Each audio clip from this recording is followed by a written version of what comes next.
So real quick, unfortunately, I am gonna have to break out in a second. Got to take my daughter to get her hair done. But kind of piggybacking off of Diamond's question, Mike, um, thinking about ranges, dealing ranges particularly. One of the things I've been seeing, I feel like I have to go back to core content month one, and the answer is going to be waiting for me. But considering the fact that we're in a consolidation now on a higher time frame, one of the things that you have said that has helped me tremendously is that the best longs are going to happen in discount, the best buys, the best shorts happen in the premium. Now, as price on the higher time frame continues to work toward that discount draw, um, in terms of which dealing range we're referring to devise our entries, uh, w- I th- the question that's kind of ruminating, or I'm trying to put it together. Um, where would it be best to kind of analyze that from? So what I would typically do, we have this weekly draw lower that I'm seeing as well, and you've been talking about it last couple of weeks. Um, and that idea gets to my mind because it's like, oh, well, in a higher time frame, we're in a discount. But if I mark out like a 15-minute range, we could be in either or premium or discount. So my question is, would I be waiting for that sort of intermediate time frame for price to be and that premium level there in alignment with the higher time frame to take my entries, or how would I best approach that, if that makes sense?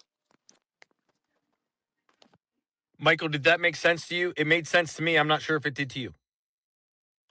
I thought I was understanding it, but let me see if I can respond in what I think I understood the question was, and allow him to articulate beyond what he Excellent. did if I'm not.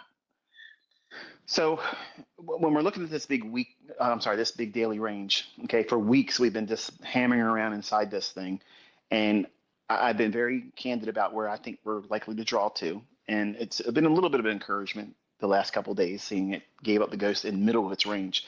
So if you look at the highest high on the daily chart for the indices, and go back down to the inefficiency, that it's all basically all this whole big block of price action, this consolidation. Pull up a weekly chart and you'll see the one buy side and balance sell side efficiency that's basically holding this thing up. It's like a toothpick holding up a pot roast. Where is all that strength coming from? One single little candle. It's holding all this months of price action. So it's more likely that it's going to come down and revisit that inefficiency on the weekly chart. By measuring that weekly consolidation, though, and do it through the lens of the daily chart, you can define what discount and premium is. And we just recently traded back to equilibrium just this week, and we immediately sold off. We aggressively moved away from that. So when we have a higher time frame perspective, like a weekly or a daily, it may go up to a, a premium to get short and start that run. But because these are hopefully going to be sustained price runs, going into a lower time frame, like for instance an hourly chart, it may take a little while before it goes back up into a quote unquote premium portion of a range. But when we're looking at inefficiencies in terms of the new day opening gap, new week opening gap, and regular trading hours opening range gap, when they go into their portions of what's premium, that is enough. And we don't necessarily need the ranges themselves to be Okay. in or originate as a premium or discount. As long as you know what side of the marketplace you're on and where it's reaching to, you get in sync with a move that's underway by using these inefficiencies like we are just discussing the gap theory. Is that helpful Understood. or is it? No, it makes perfect sense. I appreciate that. You're very welcome. Thank you. Thank you. I just wanted to add, Daniel, with your question and what Michael was saying, and to build on what was being said, for us to anticipate what we want to see happen within range logic, when we're able to apply gap logic, which is algorithmically going to be defined by what? Time. So when we're able to utilize the lookbacks of different ranges, and then we're able to see the PD array matrix, this grid that we can interstitially lock within these different NWOGs, NDOGs, and RTH gaps, then all you got to do as a trader is wait at your level for your model. And I mean, there's so many schematics for where and how you can do that within not just the core content, not just 2022, 23, 24, 25, but then you could throw in the OG schematics of the older series, right? Like you could get into all of that, which is awesome. But if we're just staying on the upper level of things, you've got core content in 16, 17, you've got mentorship 22 and forward. Why? Because of Daniel's question just now, which was what? How are we going to determine where price is going to go next? We're going to utilize range logic, previous lookbacks, and then gaps with where and how they form each and every day. At the end of each and every day, we stop and we wait for price to reopen. And when we do, then we have a new day opening gap. We have a new week opening gap. We have a new month opening gap. We have a new quarter opening gap. We have all of these different ways in which we can really be playing both range logic with gap logic. And that, as a community, again, I'm here to help connect dots, right? What we are doing, the dots that Michael is connecting for you, the trader, is for you to pick your poison. Do you resonate more with specific range logic through inefficiencies or relative highs and lows? Or do you gravitate more towards a gap logic where you're trading out of an end dog to another end dog? What's your model look like? How you trading? Where's it at during the time of the day? Which kill zone is it in? How are you able to connect your own dots to that happening? Because that's what you're learning. That's what you learn. The schematic detail, the process and the procedure. Month 8, high probability trading. Month 7 is going to be short-term trading. Month 6 is going to be swing trading. For you to understand your daily intraday profiles, it is good to step back and look at what Daniel also mentioned was a multi-time frame sync, a way in which you can align fractally multi-time frames. You understanding your weekly profile is going to be very advantageous for when you want to take trades intraday. So month 6, swing trading.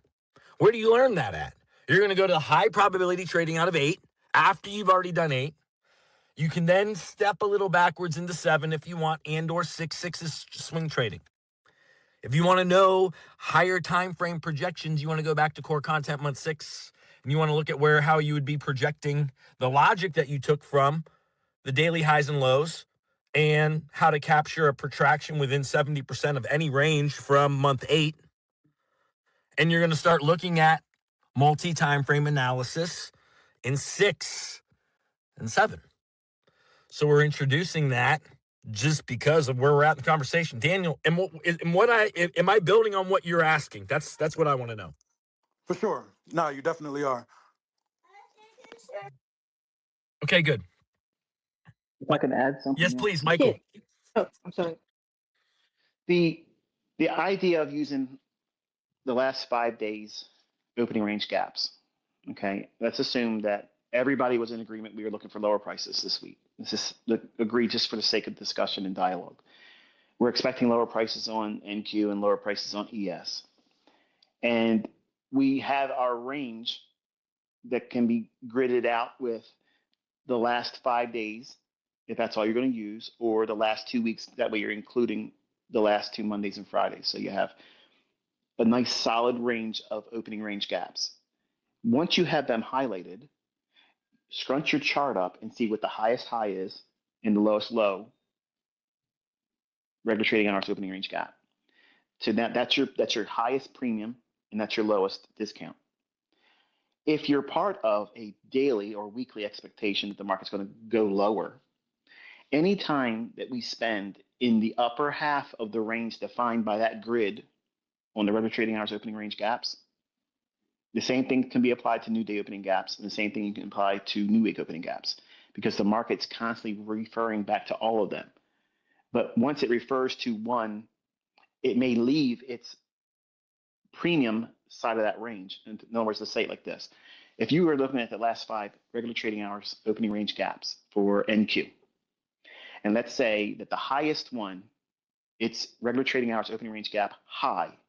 The highest level of all five of them is, say, it's 25,000 even. And the lowest one, the lowest regular trading hours opening range gaps low in all five of them is 24,500. You have a grid of 500 handles. When price is above the midpoint of that, okay, you are in premium. Your best sell scenarios are going to happen in that portion. Once it leaves there, then you're going to be looking for speed, magnitude, and distance to cover because we're in the lower half. And what happens then? It respects the upper half of that grid.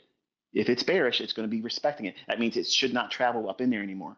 So when it leaves it, treat it the same way we do with all PD arrays. Stay out of the upper half, do all the work in the lower half, and then once it starts to sell off, you should see immediate feedback. Gap should stay open. If it does go into a gap, it should spend a little bit of time there and then sell off. All fair value gaps that are SIBI or institutional order flow entry drills or short-term highs when they get taken, they should immediately see displacement lower, giving you trust and feedback saying that you're on side. And that's how you navigate from a higher time frame premium to discount to using these inefficiencies to grade where you're at in the whole green scheme of things.